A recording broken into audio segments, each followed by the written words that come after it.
Hi అండి. ఈరోజు నా స్టైల్‌లో పన్నీర్ బటర్ మసాలా అయితే ప్రిపేర్ చేస్తున్నానండి. రోటీలోకి అండ్ రైస్‌లోకి కూడా చాలా బాగుంటుంది. సో, మీరు ఎలా ప్రిపేర్ చేస్తారనేది కామెంట్ చేయండి. నేను ఇప్పుడు ఎలా ప్రిపేర్ చేస్తున్నానో చూసేయండి. స్టవ్ మీద కళాయి పెట్టుకొని కొంచెం ఆయిల్ వేసుకొని అందులో 4 ఆనియన్స్, 4 టమాటాలు, కొంచెం జీడిపప్పు వేసుకొని బాగా ఫ్రై చేసుకోవాలండి. సో, బాగా ఫ్రై అయిపోయిన తర్వాత కొంతసేపు అయితే చల్లారబెట్టేసుకోవాలి. సో, ఒక మిక్సీ జార్ తీసుకొని అందులో అల్లం వెల్లుల్లిపాయలు అండ్ మనం ఫ్రై చేసుకునేవి కూడా వేసుకొని మిక్సీ పట్టేసుకోవాలి.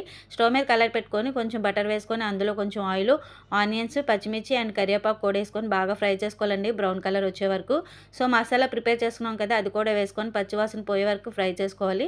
తర్వాత గ్రీన్ పీస్ వేసుకోవాలి. అందులో సరిపడినంత కారం, అలానే సాల్ట్, ధనియాల పొడి, జీలకర్ర పొడి కూడా వేసుకొని బాగా ఫ్రై చేసుకోవాలండి. తర్వాత పన్నీర్ ముక్కలు వేసుకొని మసాలా అంతా పట్టే వరకు బాగా ఫ్రై చేసుకొని కొంచెంసేపు అయితే మూత పెట్టుకోవాలండి. ఆయిల్ తేలే వరకు బాగా ఫ్రై చేసుకోవాలి. సో, ఇప్పుడు కొంచెం వాటర్ వేసుకోవాలి. తర్వాత మూత పెట్టుకొని కొంచెంసేపు కుక్ చేసుకోవాలండి.